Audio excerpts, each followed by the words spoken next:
Todos bem-vindos.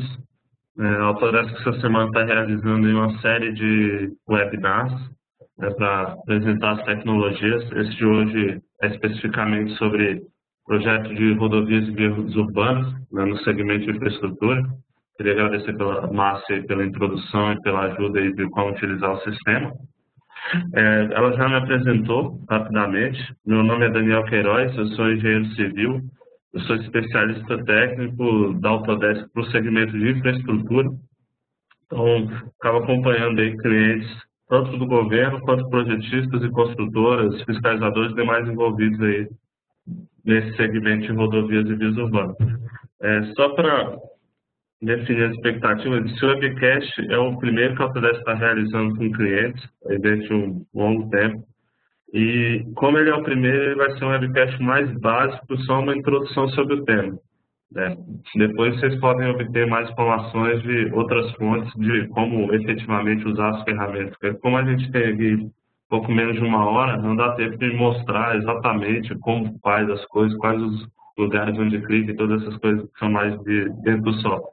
A gente vai ver mais uma visão geral para ter uma ideia de como iniciar e como partir para utilizar essas ferramentas no nosso dia a dia. Eu queria agradecer por todos pela oportunidade. Então, iniciando, eu queria começar falando um pouco de como os projetos são tradicionalmente apresentados.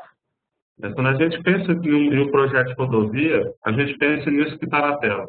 Um projeto de rodovia ele é composto pela parte de geometria, onde se você recebe uma série de plantas explicando como é que vai ficar essa interseção ou esse trecho da rodovia. Você recebe também plantas perfis, seções transversais, plantas gerais de locação, tabelas de nota de serviço, entre outras coisas. Esse é um projeto de rodovia tradicional. E a partir desse projeto, os fiscais, as pessoas que trabalham com orçamento, têm que definir quanto vai custar essa obra, qual o prazo que eles precisam para ela ser executada, verificar também se os critérios de projeto estão todos corretos, né, se as curvas estão com raio dentro do permitido, entre outras coisas. E esse trabalho não é fácil, né, não é muito fácil. Você, a partir de vários desenhos desses, são desenhos 2D, que é o que tradicionalmente o pessoal trabalha, extrair todas essas informações, extrair todos esses quantitativos é bastante complicado. Então, hoje existe tecnologia para superar esse desafio. E é exatamente sobre isso que a gente vai falar na sequência. Nosso objetivo é diminuir o trabalho com informações 2D, informações que são complexas de serem entendidas, como essa está na tela, e começar a trabalhar com informações tridimensionais, com modelos 3D de informação. Então, é basicamente sobre isso o trabalho de hoje. Esse é um exemplo que eu vou mostrar na sequência, que é a Ponte de Laguna em Santa Catarina, que a construtora Camargo recentemente cedeu para nós utilizarmos como exemplo, onde eles estão trabalhando com o modelo 3D de informações. Então, a agenda para hoje, eu vou iniciar falando do setor de transporte no Brasil, como ele está se comportando nos últimos tempos e quais as mudanças que a gente está vendo, sobre a metodologia BIM. Para quem, como esse é o primeiro webcast, talvez tenham várias pessoas que não conhecem. Tenho certeza que boa parte já ouviu falar, sabe o que é e trabalha já com a gente. Mas tem pessoas que não conhecem, então a gente vai falar o que é e como isso se aplica no dia a dia. E no final, falar de como implantar essas ferramentas. A gente vai ver hoje várias tecnologias e como que a gente passa a utilizar isso no nosso dia a dia. Então, essa é uma questão importante que precisa ser respondida. E, além disso, como a Márcia falou, no final a gente vai ter um espaço para perguntas. Então, vocês podem preencher suas perguntas aí na abinha de perguntas do programa web. E que a gente vai selecionar várias delas para responder no final, o máximo possível. Se a gente não conseguir responder no final, depois a gente responde por e-mail ou entra em contato com a pessoa.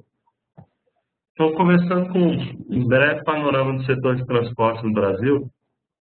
O investimento em transporte no Brasil, na década de 70, ele representava uma porcentagem alta do PIB. O investimento em transporte era cerca de 2% do PIB. E com o passar dos anos, esse investimento foi diminuindo, até chegar num ponto onde esse investimento foi ser 0,15% a 17% do PIB. E isso causou um déficit de infraestrutura rodoviária muito grande no Brasil. Então, durante o final da década de 80, anos 90 e quase dos anos 2000, o investimento em infraestrutura ele era pequeno, relativamente ao PIB. Só que no começo aí dos anos 2000, o governo passou a retomar esses investimentos em transportes. E com essa retomada de investimentos em transporte, surgiram diversas oportunidades. Voltaram a aparecer os empregos nessa área, as empresas desse segmento puderam voltar a crescer, sendo que várias delas ficaram estagnadas durante os anos 80 e 90. Isso gerou uma série de oportunidades muito boas para as empresas que trabalham nesse setor. E isso levou a uma outra questão, que é a capacidade de execução. Hoje o Brasil, apesar de ter o dinheiro, de estar investindo, né, estar fazendo a dotação orçamentária para investir boa parte do seu PIB dentro do segmento de transportes, uma outra dificuldade é executar e medir esse valor. Então, a própria Secretaria de Política Nacional de Transportes, ligada ao Ministério dos Transportes, fez um estudo do quanto foi previsto e o quanto foi executado aí nos últimos 10 anos, nos últimos 8, 9 anos. Então, de 2003 a 2011, a média do governo é de conseguir executar ou medir 50% ou 60% do que eles preveem. Então, o Brasil está passando um momento onde ele está superando o primeiro desafio, que é ter dinheiro para investir, está chegando no outro desafio. Eu tenho dinheiro para investir, eu preciso realizar minha obra, mas como é que eu faço ela? Como é que eu faço um projeto a tempo? Como é que eu faço uma obra a tempo? Esse é o grande desafio que nós enfrentamos hoje. E esse desafio está ligado a algumas outras coisas, né? Por que a gente só consegue executar 60% do que foi previsto? Né? Tem uma série de questões que influenciam nesse aspecto. Um deles é a questão de, hoje existem muito mais restrições ambientais que tinha antigamente. Para você tirar licenciamento ambiental, você precisa apresentar uma série de informações que há muito tempo atrás você não precisaria apresentar. Você precisa apresentar estudos detalhados de impacto e uma série de outros estudos. E isso faz com que algumas obras ligadas ao governo acabem atrasando durante anos ou durante um período que não era previsto. Nós enfrentamos também no segmento de transportes o excesso de alterações de projeto na fase de obra. O pessoal do governo tem reclamado aí bastante quando ele vai executar uma obra, quando ele te contrata uma obra e você chega lá no campo para executar, boa parte das condições que estavam previstas inicialmente no projeto não eram aquelas e são necessárias alterações. E cada alteração dessa de projeto em fase de obra implica em aditivo o aumento do custo. Se for um empreendimento particular, o que vai acontecer é que quando você tem uma alteração, você está diminuindo o lucro. Do ponto de vista público, quando você tem uma alteração, você tem um aditivo. Pode ser um aditivo de custo, né, aumenta o valor da obra porque é necessário fazer uma revisão, uma alteração que não estava prevista, e pode ser também um aditivo de prazo. A obra que era para ser inaugurada no fim desse ano, porque o município, o estado, precisa dessa rodovia para ligar dois trechos importantes do estado, ela é adiada e só é inaugurada no final do ano seguinte. Isso acontece bastante, sendo que na boa parte dos casos nós temos tanto aditivo de prazo quanto de custo envolvido nas obras.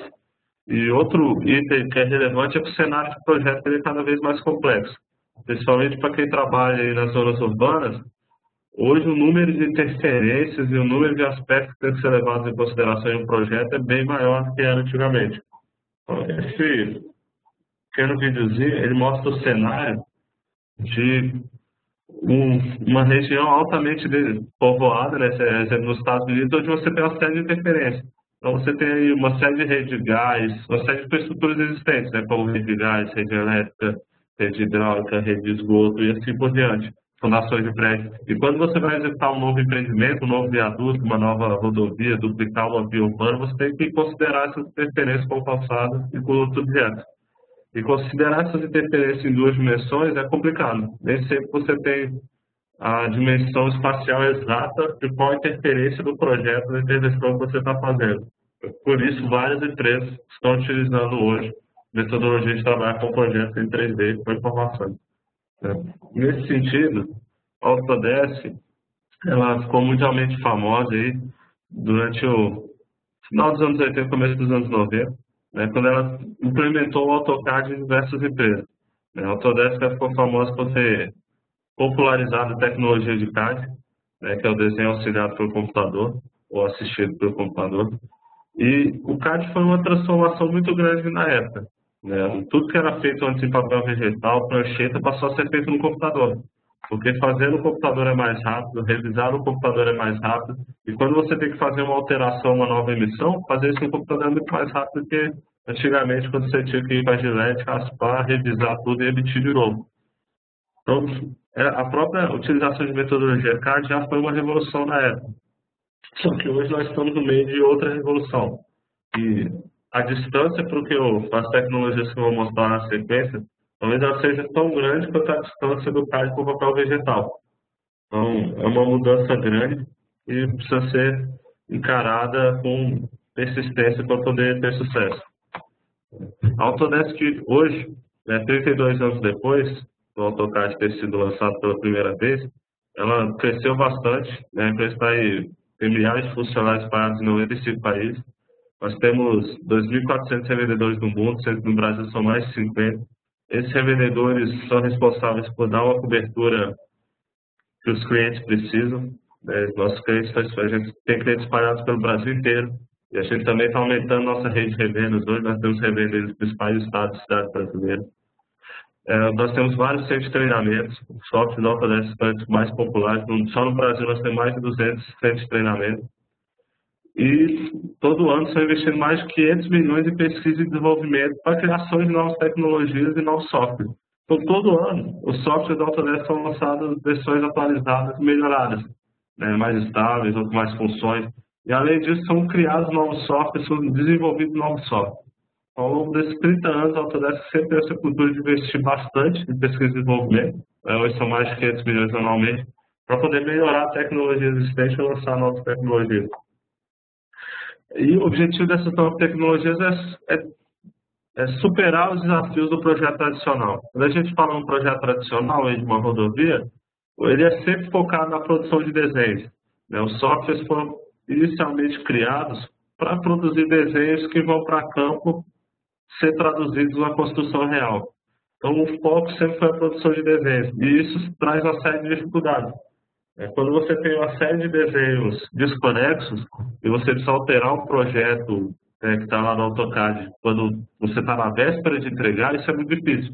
Se você tem lá 300 plantas, você vai ter que pegar o carimbo em cada uma delas e alterar. Ou você vai ter que pegar você quer fazer uma mudança no grade da rodovia. Você tem que pegar diversos perfis, diversos trechos e fazer as alterações e depois atualizar as plantas. Toda essa parte de atualização e de trabalho é muito grande. Então, todas as alterações são muito trabalhosas.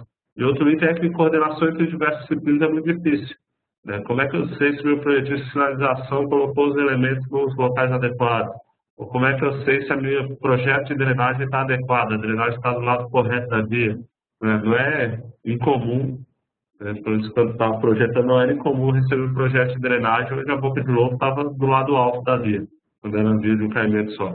Então, fazer essas coordenações não é uma coisa tão simples, porque acessar as informações do projeto não é tão simples hoje. Mas para superar esses desafios, tem sido aplicada em projetos a metodologia BIM. Essa metodologia já vem sendo aplicada há mais de 10 anos, só que agora ela está no momento onde ela está realmente se popularizando. Então, o que consiste essa metodologia BIM?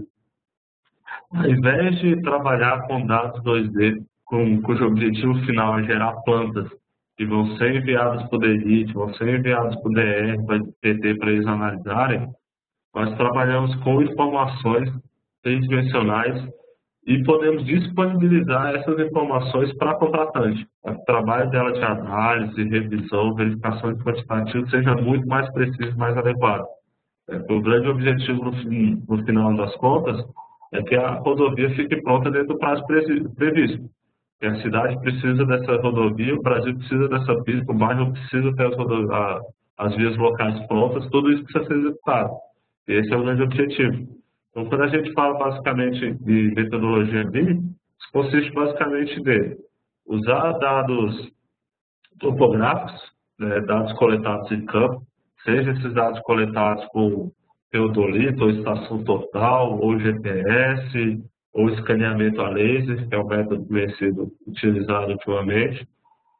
Utilizar esses dados para criar um modelo 3D de base, né, criar uma superfície de base, e a partir daí fazer uma série de simulações, análise e criar o meu projeto de fato, modelar o meu projeto.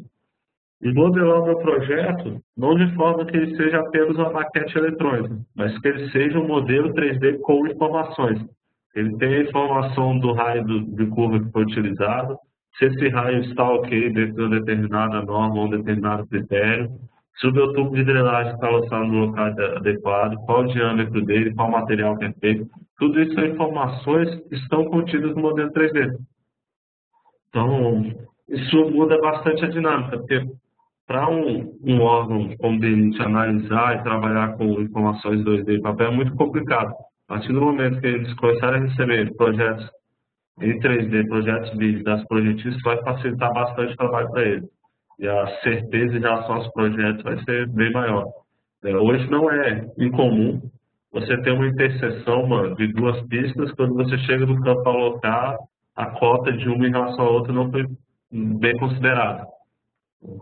Tem várias questões que a gente observa nos projetos, e recebendo o modelo 3D fica muito mais fácil de ver essas questões e corrigir antes de chegar nessa etapa de executar a obra, né, evitando imprevistos.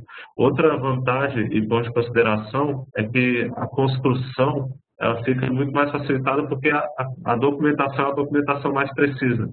Quando você utiliza modelos 3D e tem o layout, tem as plantas vinculadas ao modelo 3D, isso dá uma garantia de que a planta está realmente correspondendo àquele modelo 3D. Se você não tivesse conectado, não tivesse a garantia, pode ser que o projetista tenha feito alterações na planta que não estão representadas nos quantitativos. E, além disso, nós temos também a possibilidade de integrar com outras disciplinas. Essa mesma metodologia BIM, ela foi primeiro aplicada na área de edificações.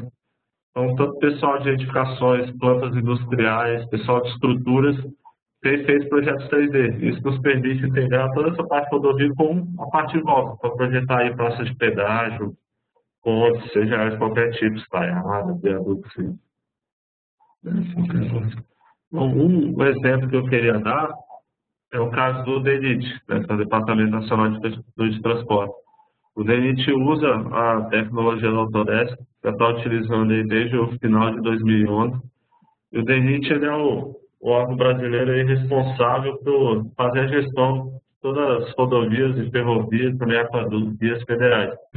O DENIT, o trabalho do DENIT envolve desde a primeira etapa listada, que é o planejamento, até no final, depois do projeto básico executivo, análise, revisão, construção e operação.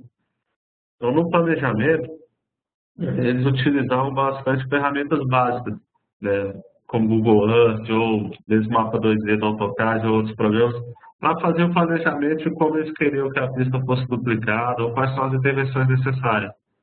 A partir do momento que eles começaram a adotar a tecnologia do Autodesk, eles tiveram condições de integrar várias informações que eles já tinham e que eles levantaram, como modelos 3D já existentes, bancos de dados já existentes com cadastro aí dos principais elementos, como cadastro de sinalização, cadastro de taxa de pedágio, cadastro de várias coisas, cadastro de elementos de drenagem. Conseguiram juntar isso com informações de modelos 3D e fotografias aéreas para fazer um planejamento muito mais efetivo, muito mais detalhado das rodovias e apresentar esse planejamento de maneira mais efetiva. Eu vou falar um pouco mais sobre isso na sequência. Na parte de projeto básico executivo, o DENIT ele não elabora projetos hoje.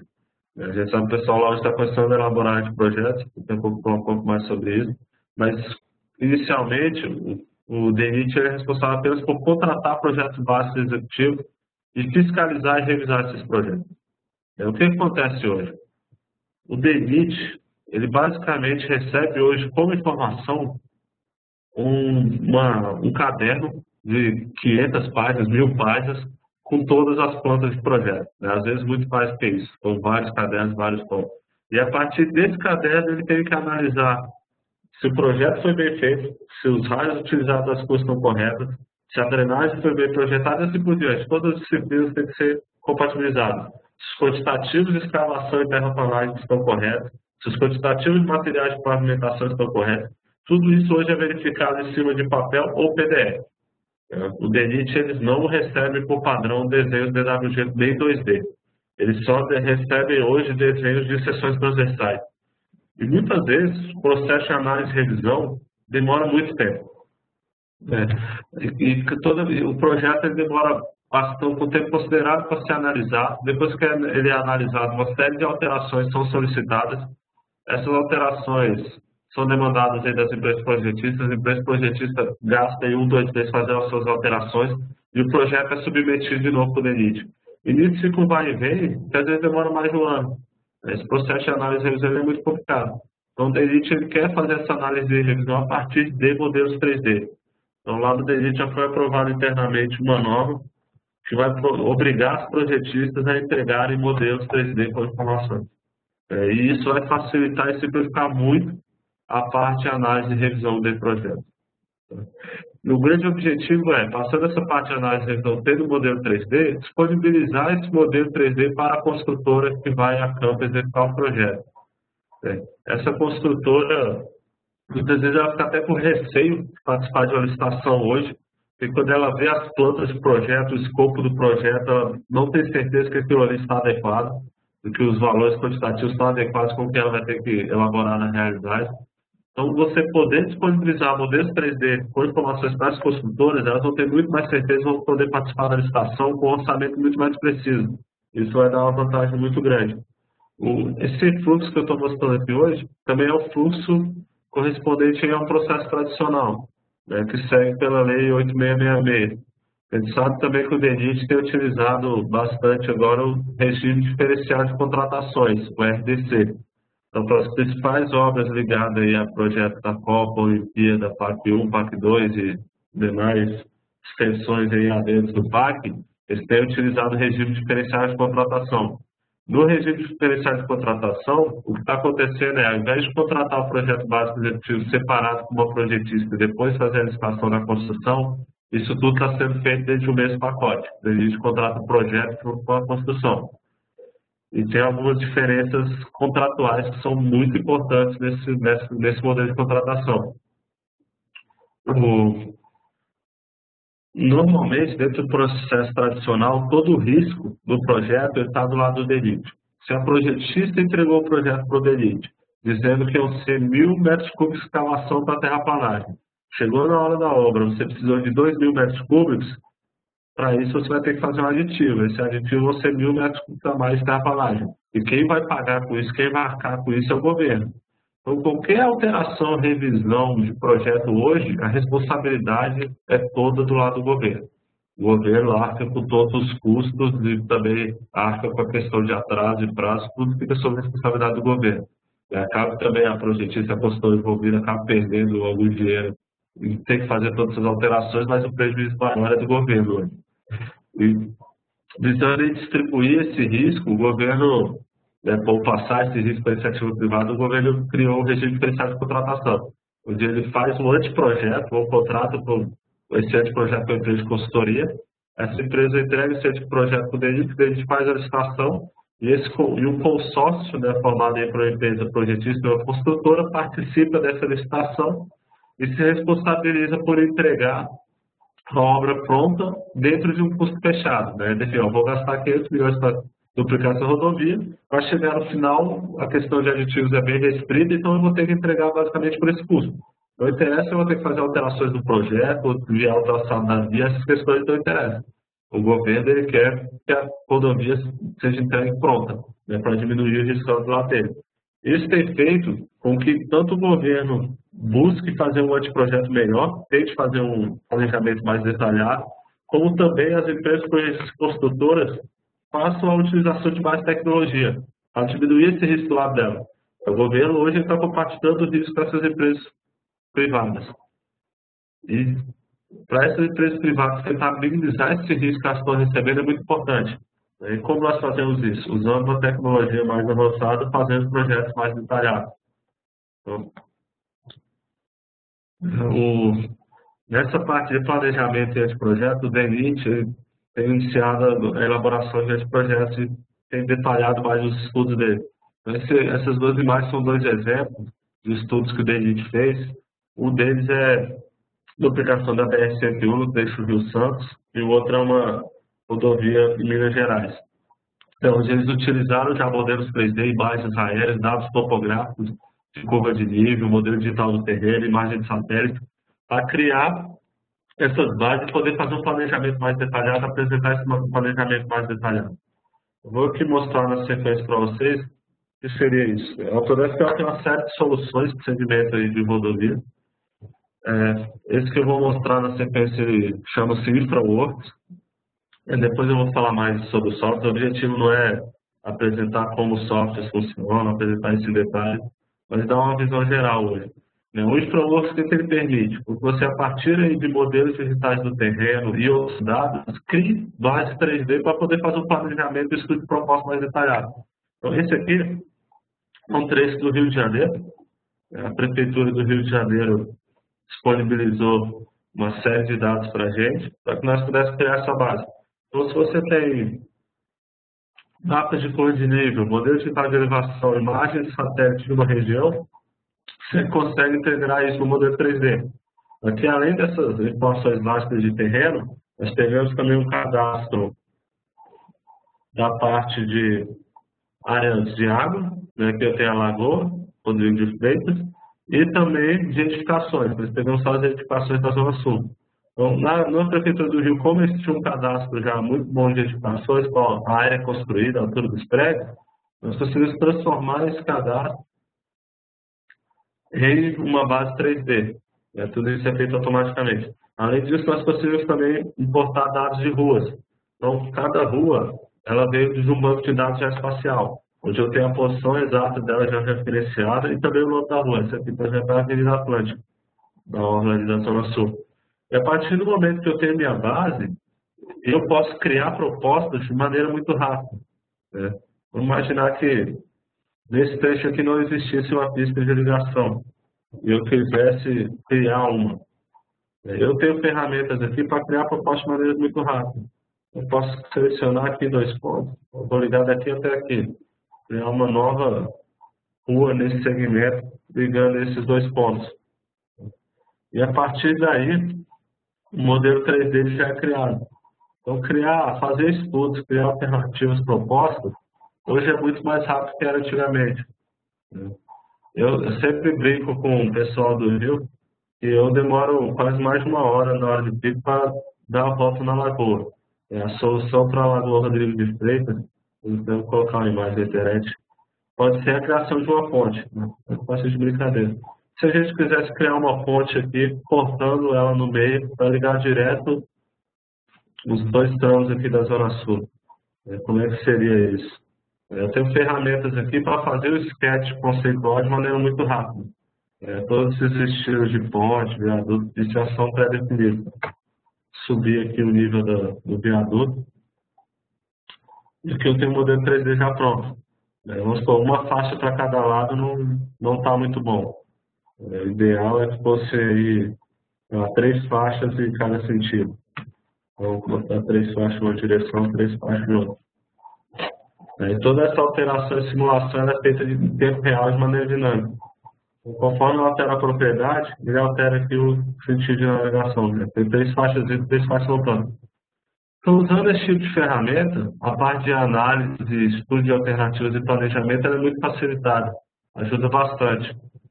Dependendo da versão do InfraWorks que eu estou utilizando, eu tenho também acesso ao perfil do terreno. Eu posso extrair um corte no perfil para verificar qual a rampa máxima, a rampa mínima, se essa pista, se essa ponte, essa rodovia que eu projetei, ela vai atender os critérios do projeto. Esse é o ponto relacionado à parte de projeto conceitual, um grande projeto. Outro ponto é o projeto executivo, o projeto em si. A Autodesk ela trabalhou muito aqui no Brasil nos últimos anos para criar, para inserir os padrões de projeto do Brasil dentro do software da Autodesk. Então, nós trabalhamos especificamente com a norma do DR de São Paulo para inserir essa norma de apresentação de projetos dentro do software. Então, hoje, quando eu abro o AutoCAD Civil 3D, é o programa da Autodesk específico para a elaboração de um projeto geométrico e terraplanagem de rodovias. Quando eu crio este projeto, eu venho aqui criar um eixo projeto, esse eixo vai vir já estaqueado no padrão brasileiro. E eu tenho como fazer verificações também. Eu quero verificar a partir da nova DR de São Paulo, se a curva que eu vou projetar vai estar dentro de um ok para um raio de botar aqui 80 km por hora. Quando eu criar o meu eixo, esse eixo vai ser criado já com as especificações de apresentação de projeto, lei, cor, tamanho de texto, outras coisas de acordo com o DR de São Paulo, e também as curvas propostas vão estar com o raio adequado. Então, aqui, conforme eu criei meu eixo, desenhei ele, eu já tenho aqui marcado, início na estaca 0, eu tenho aqui a estaca 1, 2, 3, 4, estaca 5 nomeado. E isso foi importante a Autodesk ter inserido dentro do produto, dentro do software dela, porque o padrão de projeto, o padrão de apresentação de projetos no Brasil é diferente dos Estados Unidos. A gente sabe que a maior parte hoje das tecnologias de software são criadas nos Estados Unidos e depois são difundidas em outros países. Só que para eles serem utilizados de maneira mais prática e efetiva nos outros países, eles precisam ser adaptados, configurados. E a Autodesk trabalhou bastante para configurar o Civil 3D para esse tipo de questão. Aqui eu tenho, por exemplo, ponto de conversar com o PC para a estaca 27 mais 17, 8. E eu posso também analisar isso em forma de tabela. Então, aqui, ele colocou o raio mínimo para velocidade de 80 por hora, que é o raio de 280. Eu posso vir aqui alterar esse raio. Olha, o raio de 280 está um pouco dessa coisa específica, eu quero 350. Conforme eu altero a tabela, ele já altera o desenho. E eu posso também editar esses objetos com facilidade. Em alguns softwares, a edição de objetos ela é bem complexa e ela é bem simples. Então, eu quero colocar uma curva com espiral, com espiral de entrada e espiral de saída. Então, eu venho aqui, vou colocar a curva com raio de 500, espiral de 50, e ele coloca para mim. Então, está aí uma curva com uma espiral de entrada, um raio que eu coloquei e outro espiral de saída. A edição e o trabalho com esse objeto é bastante simplificado. E a vantagem do modelo dinâmico do modelo D é que as equações estão todas associadas. Então, se eu criar um perfil aqui do terreno, eu vou adicionar um perfil do terreno natural aqui.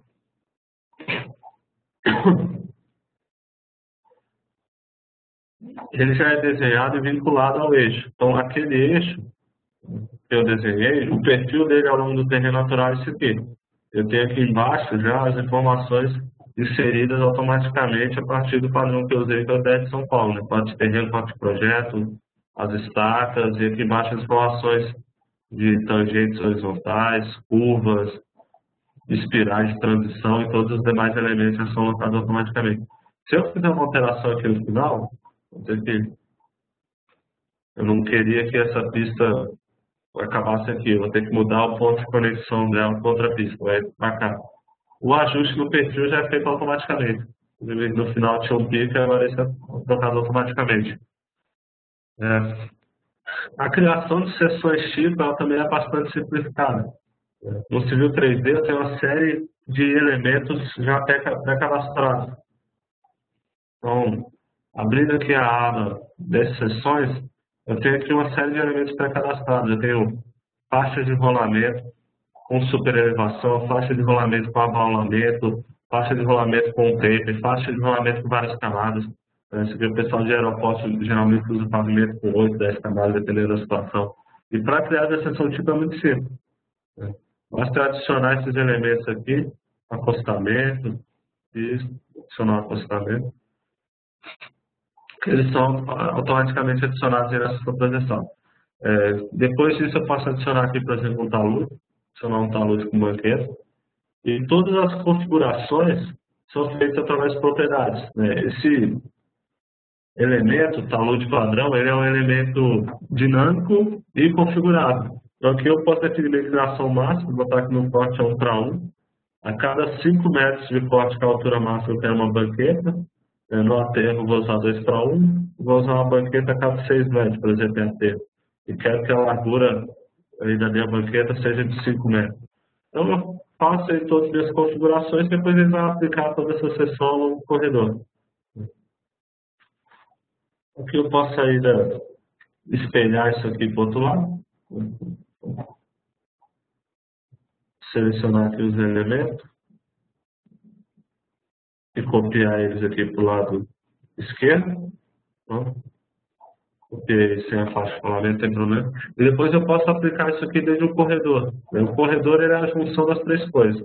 Eu vou ao longo de um alinhamento, ao longo do perfil, posso aplicar minha sessão tipo para ter um corredor. Aqui eu acabei nem criando o perfil de projeto, vou criar a pista colada aqui no terreno eletrônico, depois eu posso fazer o perfil de projeto.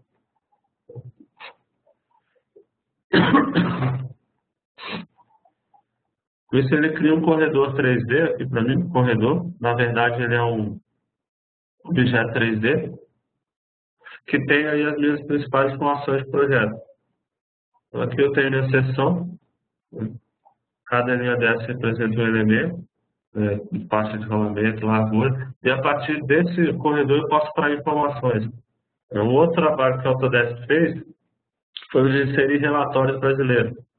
Então aqui, quando você instalar o Civil 3 de 2014, você vai ter a opção de instalar um Country Kit do Brasil.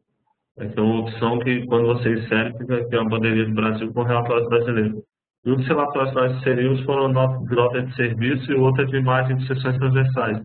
Então, essa nota de serviço, criar aqui um grupo de lista, ela foi criada com o intuito de atender aí especificamente aos DES do Brasil e ao DENIT. A gente sabe que eles exigem que seja entregue o relatório de nota de serviço com a descrição e locação de cada uma das sessões. E a Autodesk inseriu esse padrão aqui dentro do programa. Vou ver aqui. Depois de adicionar ali as minhas linhas, eu quero informações do topo do pavimento. Posso tirar informações do topo, do fundo. Dependendo do DR, ele vai pedir tanto que seja feito uma nota de serviço do topo, do fundo do pavimento, chama aqui Formation, Civil 3D, quanto da base, ou vai querer só informações do pé de talude, o tipo de informação varia. Por isso você tem condição de escolher aqui e extrair essas informações direto no relatório em Excel. Para extrair do Excel, você vai ter que ter o Excel instalado na sua máquina, senão você não vai conseguir fazer isso. Mas se você não tiver, você pode extrair HTML, que é um formato aberto, livre, e a partir daí jogar em um formato qualquer. Essa tabela que vai ser gerada é exatamente a tabela que o DENIT e os DES pedem, onde eu tenho informações de cada um dos vértices da seção. Aqui, eu tenho informação do eixo, quais são os pontos notáveis da geometria horizontal. Então tem aqui, ó, na estaca 24 mais 6.365, eu tenho um ponto de corrente curva, PC. Pontos notáveis da geometria vertical. Também cota de projeto, cota de terreno, o meu está igual, né? Eu fiz meu perfil. Cota vermelha, que é a diferença entre os dois, e a partir daí os elementos. Né? Essa é a borda da pista, depois que está 3,6 metros, depois já tem a pista 3,6 metros de largura, depois está a borda do acostamento, e aí vem o talude. Né? O começo do talude e o pé do talude. Então, geralmente são essas informações que o pessoal pede. Eu tenho a mesma informação para o lado direito e também os mesmos dados para o lado esquerdo. São essas informações que são pedidas quando você está trabalhando a entrega do projeto, a entrega do relatório. Então, esses dados que antes saíam no formato em inglês, no padrão americano, nós inserimos dentro do software para que isso seja extraído de formato brasileiro. A gente sabe também que, embora nós tenhamos essas sessões aqui pré-cadastradas com uma série de propriedades, né? Que, por exemplo, se eu pegar uma faixa de rolamento, eu consigo variar a largura dela, por exemplo. Eu vou ter que pôr 5 metros. Conforme eu vario da propriedade ele altera. Consigo variar também a inclinação dela, a espessura de cada uma das camadas. Se for ter camada de pavimento seja 5 centímetros de revestimento, mais 5 centímetros de binder e depois 10 de base básica. Conforme eu altero ali, já vai alterando o meu desenho.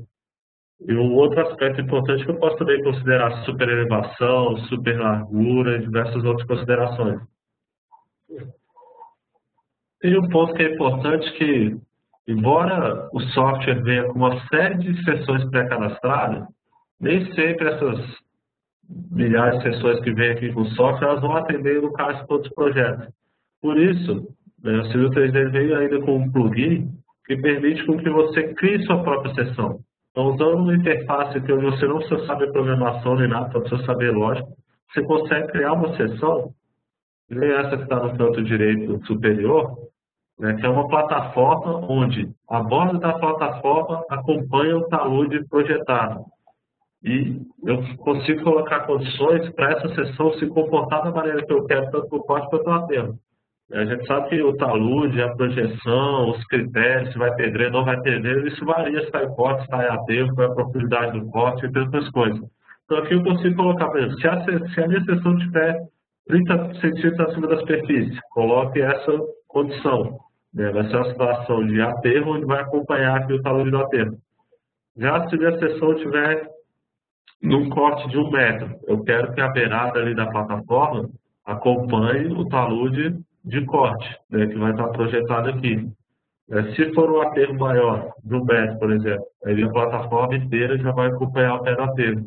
Então, essas são situações que não são comuns, né, não estão normalmente compreendidas aí por nenhum só, que são situações específicas de projeto, onde eu posso criar minha seção com o nível de detalhe que eu precisar e com o comportamento dinâmico, né, cadastrando aqui nela. Se for aterro, faço uma coisa, se for corte, faço outra coisa, e posso colocar, inclusive, outras fórmulas e outros condicionais.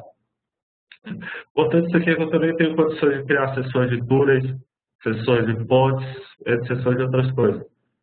Tem um exemplo aqui, até de um colega chinês, onde ele fez um túnel com um arco e uma abóbora interior. Então, um túnel construído aí com o novo método Ausplin, né, o túnel NAPM. Ele é feito primeiro o arco superior, ele é escavado, depois é feita a parte inferior. Então, eu tenho como cadastrar sessões aí que tem uma geometria um pouco mais complexa para utilizar no projeto. Bom, era basicamente isso aqui que eu queria mostrar na parte de projeto. Hoje o objetivo é fazer uma apresentação bem simples. Queria falar um pouco do caso de uma obra que é da Camargo Corrêa, que eu falei no começo, que é a Ponte Laguna em Santa Catarina. Essa obra ela é para o DENIT, na BR-101, e a Camargo Corrêa está utilizando todas as ferramentas da Autodesk aí no planejamento e na execução dessa obra. A Camargo Corrêa teve condição de, desde a fase de proposta de licitação, fazer um modelo 3D, tanto para validar a questão de quantitativos envolvidos, para entrar na licitação com um pouco mais de certeza, quanto para fazer um planejamento mais detalhado. Então, depois que nós temos o projeto pronto em 3D, nós podemos fazer um planejamento 4D. Aqui, eu tenho um videozinho que mostra aí o resumo do trabalho da Camargo Corrêa. Então, a partir dos dados aí de imagem de satélite, dados aí de ocupação, área construída, eles criaram o modelo da ponte existente hoje, que vai ser modificado, e da ponte nova estaiada. Eles usaram tanto o InfraWorks, na elaboração dessa proposta, que vocês estão vendo aí, como também usaram o Civil 3D, Revit e outras ferramentas do Autodesk. Aí eles já mostram eles utilizando o Civil 3D para fazer o estudo de como você usa acesso à obra e como é o perfil da ponte, se ele está adequado, se está tudo ok. Além da parte de poder analisar e revisar o projeto, tem uma série de itens que não são usualmente considerados na etapa de projeto. Como onde vai ser o canteiro, como é que vai ser a rodovia de acesso até o canteiro, qual a área que eu vou ter que ocupar e mobilizar para botar meus equipamentos. Essas são questões que normalmente só são consideradas durante a etapa de construção. E utilizando essa tecnologia, na Autodesk, a construtora ela tem condição de fazer essas análises. Então, aí eles estavam estudando, por exemplo, onde eles iriam colocar o canteiro deles de obra, né? Como ia ser construído esse canteiro, como ele ia ser executado. Eles tiveram condição de, com outra tecnologia da Autodesk, que é o Revit, que é uma tecnologia voltada para a área de edificações, juntar tudo isso, né, e analisar como esse canteiro vai ficar em relação à infraestrutura existente, como ele vai ficar em relação ao terreno, e até chegar ao ponto de detalhar aí a parte de instalações e fazer um projeto mais detalhado. E outra vantagem de ter projeto 3D é poder comunicar melhor, não só internamente, para que os engenheiros e envolvidos tenham mais informações, mas também comunicar melhor para o proprietário. Então, você tem condições, como a finalzinho do vídeo, juntar um cronograma de obra que você fez no projeto Foram Primavera, com a parte de modelo 3D, para ter assim, um sequenciamento 4D. Eu tenho aqui esse modelo, a Camargo Corrêa me disponibilizou.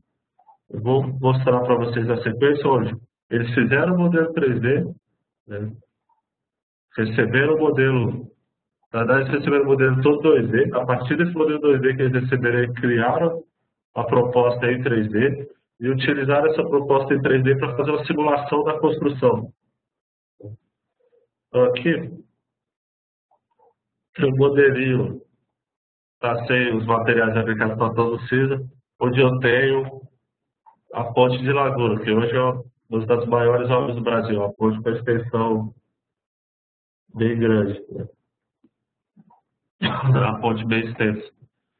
E, e eu tendo essa ponte, né, tendo o modelo 3D, eu consigo integrar isso com os demais dados do projeto. Aqui ele carregou. Aqui eu tenho o modelo da ponte.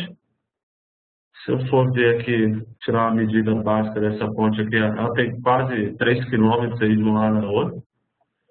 E o que foi feito nesse caso foi basicamente pegar o modelo 3D que foi construído para a parte de analisar quantitativo, juntar isso com um cronograma, nesse caso acho que ele foi feito no Excel mesmo, ou poderia ser feito no Project no Primavera, onde eu defino o correspondente. Então, cada elemento desse aqui, vou pegar aqui,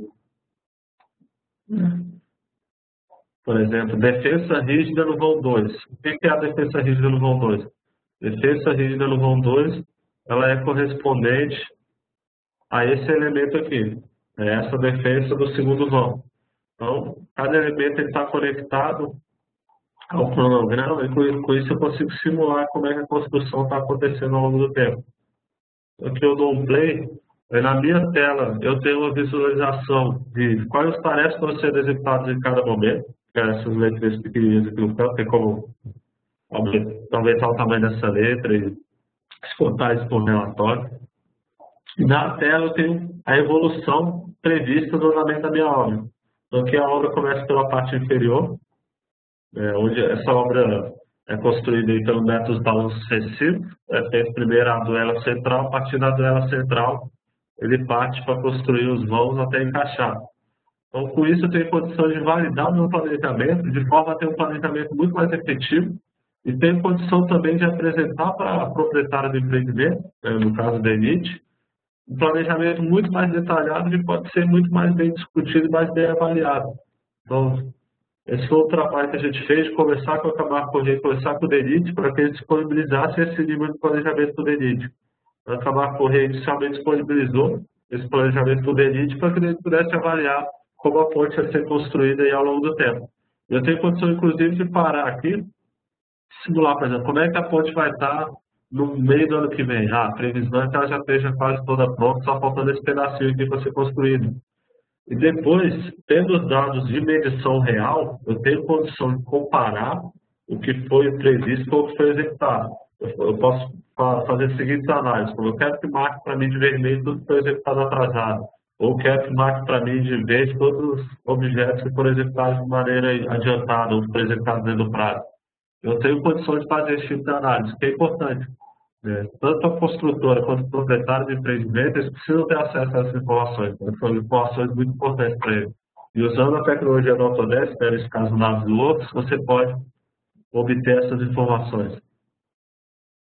Então, voltando aqui rapidinho para a apresentação, a Autodesk, como eu mostrei aqui, ela tem uma série de tecnologias. Dependendo da etapa que você está, se eu estou fazendo um planejamento, se eu estou fazendo uma proposta, se eu estou fazendo um projeto detalhado, a ferramenta utilizada ela pode variar. Não existe uma ferramenta única que faça tudo. Faça um modelo 3D, que faça uma análise mais detalhada, que faça um projeto de edificação. Mas a Autodesk tem soluções para todas essas áreas. E para simplificar a vida do usuário, a Autodesk aderiu ao conceito de suíte. Uma suíte, ela é basicamente a mesma coisa que o Microsoft Office, que você compra e instala na sua máquina e dentro dele tem Word, Excel, PowerPoint, todas as ferramentas que você precisa para usar no escritório, na parte de trabalho do escritório. A Autodesk é uma suíte com todas as ferramentas que você precisa para a área de infraestrutura. Então, dentro dessa suíte, eu tenho Civil 3D para fazer um projeto detalhado, InfraWorks para fazer o planejamento, Navisworks para fazer a parte de proposta, Revit para fazer as edificações, 3ds Max para fazer vídeos e apresentar o meu projeto. Então, dentro dessa suíte, você tem todo o software da Autodesk no segmento de infraestrutura. Essa suíte, para você ter acesso a ela, você pode baixar a versão de teste dentro do site do autodesk.com.br. E você pode também falar com um dos nossos parceiros. O próximo ponto que eu queria abordar é a parte de adoção de tecnologias. Então, um ponto muito importante é a questão de adoção de tecnologia. Como é que eu faço para começar a usar todas essas tecnologias dentro da minha empresa? O primeiro passo é diagnosticar em que passo a gente está hoje, onde nós estamos hoje, onde a sua empresa se encontra. O nível de adoção de tecnologia varia de acordo com alguns níveis de maturidade. Esse aqui é um modelo bem básico que a gente utiliza, né, com base aí no modelo desenvolvido em estudos dos Estados Unidos, da Austrália, para ver onde a empresa está e onde ele quer chegar. Então, no começo, nós temos a empresa que trabalha com documento 2D sem informações, ou papel, ou PDF, ou documento digital sem dados efetivos. Né? Esse é o passo inicial. E a partir daí, o primeiro passo é consolidar a utilização de ferramentas de modelagem BIM em 3D, como o AutoCAD Civil 3D, Revit e ProWorks. E a partir do momento que eu conseguir passar para o nível 1, consolidar a utilização dessa tecnologia, eu tenho condição de passar para o próximo nível, que é trocar informações entre diferentes empresas, né, que é o modelo BIM colaborativo, que é o nível 2.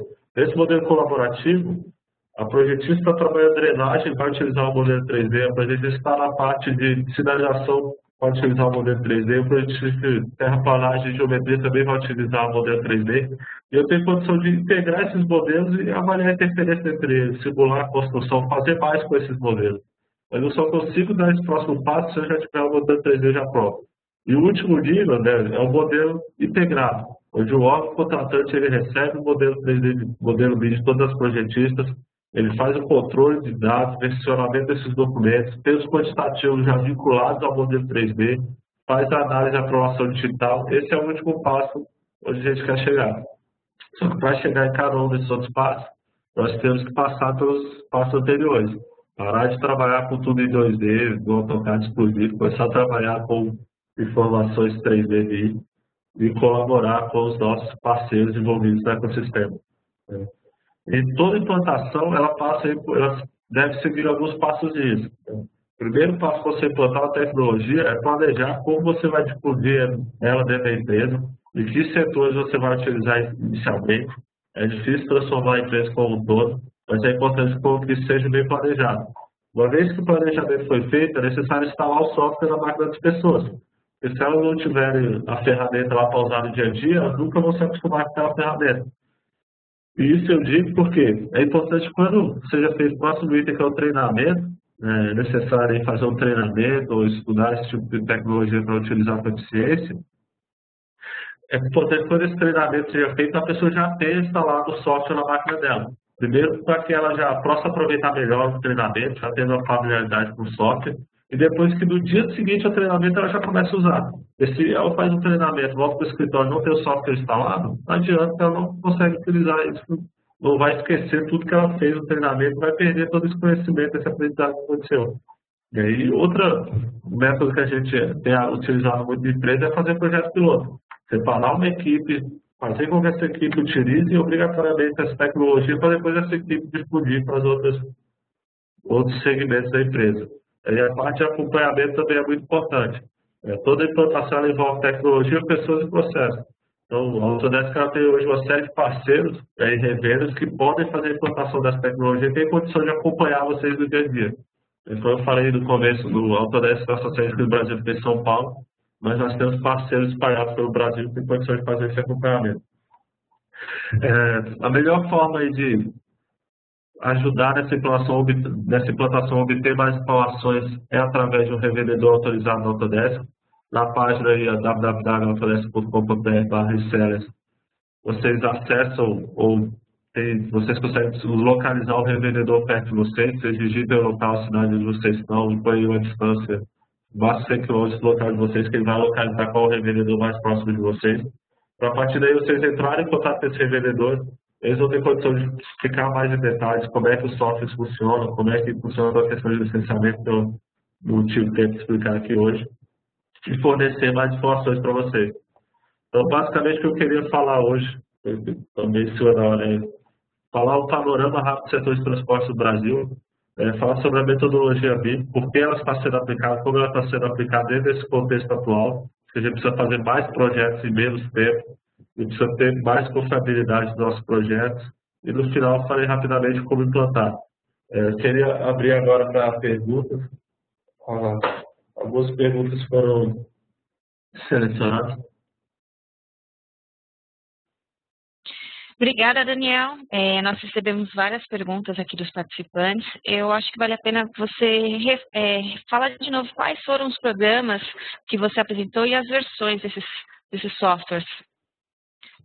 Na sessão de hoje, eu apresentei basicamente os softwares que estão contidos na Infrastructure Design Suite. Premium, né? Então, esses são, eu mostrei vários softwares, né, como o AutoCAD Civil 3D, InfraWorks e Navisworks. Esses foram os principais que eu mostrei. E todos eles fazem parte dessa suíte de infraestrutura premium. Então, se você for no site da Autodesk e baixar o trial da suíte, ele já vai vir para você com todos esses softwares que foram apresentados. O Jean Feitosa, ele perguntou, o InfraWorks carrega imagens satélites online ou são imagens carregadas dentro do software? No caso específico do InfraWorks, ele carrega as imagens a partir de uma base de dados para dentro do software. Então, ele faz a conversão dos dados para dentro do software. Ele não faz uma conexão em tempo real, né, com aplicativos online, como o Google, alguma coisa assim. Você precisa carregar essas imagens e depois colocar dentro do software. Uma vez que colocou lá, você tem sua base para utilizar e fazer suas propostas. O Marcel Mizukami perguntou sobre a ponte que você demonstrou. A ponte foi feita no Civil e depois no Revit? Essa ponte, como é um projeto um pouco mais complexo, é uma ponte estaiada, parte dela foi feita no AutoCAD Civil 3D e parte foi feita no Revit. Parte de estaias e detalhamentos foi toda feita no Revit, porque o Civil 3D tem mais ferramentas para projetos de infraestrutura e projetos lineares. Quando a gente fala de projetos que são mais pontuais, né, são mais projetos estruturais, o Revit é uma ferramenta melhor para ser utilizada. E como o Revit ele se integra com o Civil 3D, eu posso jogar informação tanto do Civil 3D quanto do Revit ou do Revit para o Civil 3D, eu não tenho problema de fazer essa integração. Mas no caso da ponte foi utilizada a base do Civil 3D, mas depois foi feito toda a parte de detalhamento, os estágios, tudo em Revit. Agora, algumas perguntas sobre o AutoCAD Civil 3D. Luiz Gustavo Soares Silva pergunta se é possível utilizar o Civil 3D para utilizar a tecnologia BIM. Isso, esse é exatamente o objetivo do Civil 3D.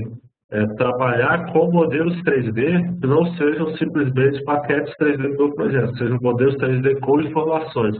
No Civil 3D, depois que eu terminei a rodovia lá, já projetada, já pronta, eu tenho como calcular informações de volume de escavação, volume de materiais, e essas são informações que ficam embutidas ali no modelo e conectadas com o software.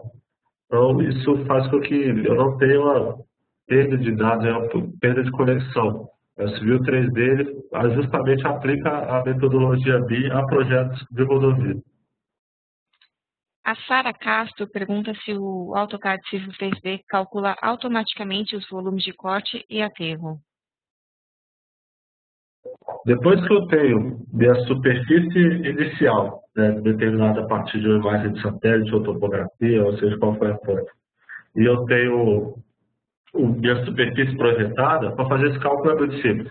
Ele faz o cálculo tanto por comparação de superfície quanto pelo método da semidistância, né, que é calculando qual a área de cada seção e interpolando a área entre uma seção e outra para determinar esse volume. E isso fica uma tabela vinculada ao programa com essas informações. O Luiz Gustavo Soares Silva pergunta, a maioria dos órgãos públicos estão solicitando os projetos em 3D? Hoje eu diria que não. Hoje nós temos alguns órgãos públicos saindo na frente, fazendo essa mudança. Temos o caso do Exército Brasileiro, agora o Metrô de São Paulo, o DENIT indo nesse caminho. Eles são os primeiros órgãos aí nesse caminho e solicitar projetos em 3D. A tendência natural é que os outros órgãos públicos passem a demandar isso maior. Até tem uma agenda lá em Brasília, né, pessoal trabalhando de maneira bastante forte, um comitê para implantação de BIM, né, do qual faz parte a ABNT, pessoal do Exército, o Ministério do Desenvolvimento, entre outros órgãos, que é justamente para difundir esse tipo de tecnologia entre os órgãos. Porque os órgãos acabam que eles são os proprietários da infraestrutura. Eles vão ter que receber esse projeto, analisar se está correto, depois contratar a obra e vão ter que financiar e pagar por isso. Então, eles são os que precisam ter maior controle. Por isso que eles estão migrando para, a partir de agora, começar a cobrar esses projetos 3D com informações. Nós temos alguns órgãos que estão saindo da frente, a tendência é que os principais órgãos do governo federal fazendo isso, todos os outros DRs ou órgãos municipais, na sequência, passem a demandar também. Tem muita pergunta chegando. Nós não vamos conseguir responder todas aqui, mas depois a gente pode responder por e-mail. Eu vou ler a última pergunta, feita pelo Francisco Marconi e Luiz Queiroz. Eles querem saber sobre os treinamentos. Onde encontrar um centro de treinamento que possa fornecer treinamento para a utilização destes softwares? Desse site que está no slide anterior, www.autodesk.com.br/resellers, você encontra uma revenda nossa. Hoje, todas as nossas revendas sejam também centros de treinamento. Fora isso, nós temos um outro site da Autodesk, que é o site ATCs, pode pesquisar aí no Google que você vai encontrar, Authorized Training Centers, que é onde você tem a lista de todos os nossos centros de treinamentos e quais é o local de cada um. Claro que cada centro de treinamento tem uma especialidade, um centro de treinamento é mais especializado em treinar na parte de infraestrutura, outro na parte de edificações, outro na parte de mídia de entretenimento. Mas para isso você pode entrar em contato com os nossos centros de treinamentos e revendedores, que eles vão dar maiores informações para você. A maior parte desses revendedores, eles têm turmas regulares aí de AutoCAD Civil 3D, AutoCAD, Revit, vários outros softwares da Autodesk. Obrigada. Bom, eu agradeço a atenção e a participação de vocês nesse seminário online. Agradeço também ao Daniel pelo apoio em realizar essa apresentação e em esclarecer as dúvidas. Gostaria de passar alguns lembretes. Essa apresentação foi gravada e será enviada posteriormente por e-mail. E ao término dessa apresentação, gostaria de contar com o apoio de vocês para preencherem uma breve pesquisa. E mais uma vez, obrigada pela atenção e agora eu passo a palavra para o Daniel para fazer suas considerações finais. Obrigado, Márcio. Eu queria agradecer a todos pelo tempo e pela oportunidade. Queria aproveitar para convidar vocês, vão ter outros webinars da Autodesk. Hoje à tarde vai ser apresentada a parte de projetos de mídia e entretenimento, projetos de animação. Amanhã tem a parte de projetos de plantas industriais, com plant design, na parte da manhã. Na parte de dados tem a parte de gerenciamento de dados e produtos. E na sexta-feira, na parte da manhã, meu colega Ricardo Bianco vai estar apresentando a parte BIM do projeto A Obra, que é a parte BIM mais voltada para projetos de edificações, como os projetos de edificações podem ser melhorados. E além disso, eu tenho um blog, que é o blog oficial da Autodesk, AutoCAD Civil 3D no Brasil, onde eu tenho dentro desse blog várias apostilas e tutoriais de como usar o programa. Então, se você quer saber mais informações básicas, no caso, como usar o Civil 3D para calcular o volume de parte aterro, você pode entrar no blog, que lá tem uma apostila básica de Civil 3D que explica como faz essas coisas, como criar sessões de especiais, como calcular volumes em camadas separadas. Várias dessas coisas eu sempre estou postando no blog, que é o civil3dbr.ipad.com, sobre como fazer essa atividade. Quem quiser também pode entrar em contato comigo através do e-mail daniel.queiroz@autodesk.com e a gente tem condição de ajudar vocês a iniciar essa jornada, e para quem já está implantando esse tipo de tecnologia pode entrar em contato com a gente para a gente ver a melhor forma de continuar essa jornada implantando essa tecnologia para ter o máximo de sucesso possível. É basicamente isso. Gostaria de agradecer a todos pelo tempo e pela oportunidade e espero vocês aí nos próximos webcasts. Muito obrigado.